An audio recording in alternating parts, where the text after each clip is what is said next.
اور پھر اور اب پریشر بڑھانے کی باتیں عرب ممالک پر تو بہت بڑھ گیا. اندر خانے تو شاید انتظار ہو رہا ہے کہ پہلے کوئی بڑا بھائی کر لے, کوئی سعودیہ دیکھ لے, تو پھر ہم پیچھے پیچھے ہم بھی اسرائیل کو قبول کر لیں.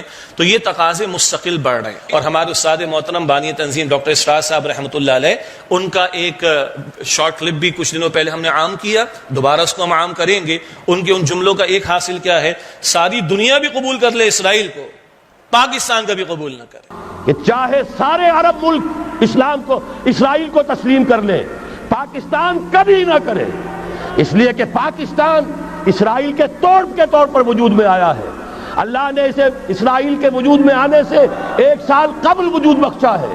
ہم کبھی تسلیم نہیں کریں گے. اصل میں تو جنگ ہمیں کرنی ہے, مقابلہ ہمیں کرنا ہے. وہاں تک تو ہماری فوجیں جائیں گی, حضرت مسیح کے ساتھ ہو کر لڑیں گی, حضرت مہدی کی مدد کریں گی. یہ سارا کا سارا رول تو اللہ نے ہمارے لیے رکھا ہے. لہذا کسی صورت عرب کر لیں, مجبور ہو چکے ہیں, بے بس ہو چکے ہیں, ان کا معاملہ جو بھی ہے وہ جانے, لیکن چاہے وہ تسلیم کر لیں, اسرائیل کو کسی صورت میں پاکستان تسلیم نہ کرے. بانی تنظیم ڈاکٹر صاحب رحمۃ اللہ علیہ پاکستان کی پالیسی بیان کرتے ہیں. قائد اعظم نے کیا فرمایا تھا, مغرب کا ناجائز بچہ ہے کون, اسرائیل. امریکی صدر کو بھی لکھا, بھائی کیسے قبول کرے, ناجائز طور پر وجود میں آیا. اور برطانیہ کی سازش کے نتیجے میں بیلفور ڈکلیریشن کے نتیجے میں 1917, اور پھر امریکہ کی مزید سرپرستی میں 1948 میں اس کا قیام, اور یہود کو یہاں پر لا کر آباد کیا گیا. ہمارے نزدیک تو رسول اللہ علیہ السلام کے معراج کے واقعے کے موقع پر یہ سارا معاملہ طے ہو گیا کہ ساری تولیت بھی بیت المقدس کی کس کی ہے, رسول اللہ علیہ السلام کی امت کی. اور سیدنا عمر رضی اللہ تعالیٰ عنہ کے دور میں معاملہ پیسفلی طے ہو گیا تھا. کس کے ذریعے, نصارہ کے ذریعے. اور انہوں نے سیدنا عمر کی جو علامات تھی ان کی کتابوں میں دیکھ کر پیسفلی چارج ان کے حوالے کر دیا. تو یہود تو خامخواہ بیچ میں کود پڑے, ان کا تو کوئی مسئلہ تھا ہی نہیں, تھا بھی نہ مسلمانوں اور نصارہ کے درمیان. تو قائد اعظم کی پالیسی کلیئر. لیاقت علی خان مرحوم تشریف لے گئے امریکہ, تو امریکی میزبان نے کہا کہ آپ لوگ نئی نئی ریاست بنے تو آپ کو بڑے مسائل پیش آئیں گے, ہم آپ کے لیے خزانے کے خزانے کھول دیں گے, ڈھیروں دے دیں گے اگر آپ اسرائیل کو قبول کر لیں. تو لیاقت علی خان مرحوم نے کہا تھا کہ our souls are not for sale, یہ ہم برائے فروغ جانے نہیں ہیں ہماری. بہرحال تو یہ ہماری پالیسی شروع سے چلی آ رہی ہے. ہاں, ہر تھوڑے عرصے کے بعد کچھ پھلجھڑیاں چھوڑنے کی کوششیں کی جاتی ہیں جس کی ہم مخالفت کرتے ہیں. پھر بانی تنظیم ڈاکٹر صاحب فرماتے تھے 47 میں پاکستان بنا, 48 میں اسرائیل بنا.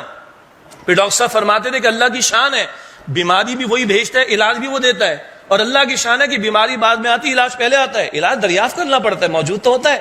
تو پاکستان علاج ہے اور بیماری کون ہے, اسرائیل ہے. ایک حدیث نبوی ہے, ما انزل اللہ من دائن الا انزل له دواء, اللہ نے کوئی ایسا مرض پیدا نہیں کیا جس کی دوا پیدا نہ کی ہو.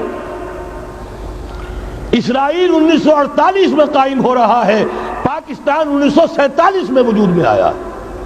1 سال پہلے, جیسے ماں کی چھاتی میں اللہ دودھ پہلے پیدا کر دیتا ہے, بچے کی ولادت بعد میں ہوتی ہے, یہ قانون قدرت ہے.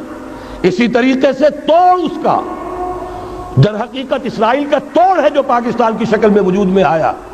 اور یہ اسرائیل والے تسلیم کرتے ہیں. ان کا وزیر اعظم بن گوریان 1967 کی وار کے بعد کیا کہ میں مختصر کر رہا ہوں کہ بھائی ہمارا اصل دشمن تو پاکستان ہے. نتنیاہو کہتے ہیں کہ ہم چاہیں گے پاکستان کی ایٹمی صلاحیت ختم ہو جائے, میسل ٹیکنالوجی ختم ہو جائے, یہ پاکستان ہمارا سب سے بڑا دشمن. وہ ہمیں دشمن مان رہے ہیں اور ہمیں لالی پاپ دیا جا رہا ہے کہ آپ اسرائیل کو قبول کر لو. قطعاً قبول نہیں کرنا چاہیے پاکستان کو. ہم ڈاکٹر صاحب کے الفاظ دہرائیں گے, ساری دنیا بھی تسلیم کر لے تو تسلیم نہ کیا جائے. اور آخری بات کیا ہے, اگر آج اس غاصبانہ اور بدماشی کے نتیجے میں قابض ہونے والے ان یہود کے اس قبضے کو ہم جائز قرار دے دیں تو کل کس منہ سے کشمیر کا مقدمہ لڑنے کی بھی ہم بات کریں گے, کس منہ سے لڑیں گے.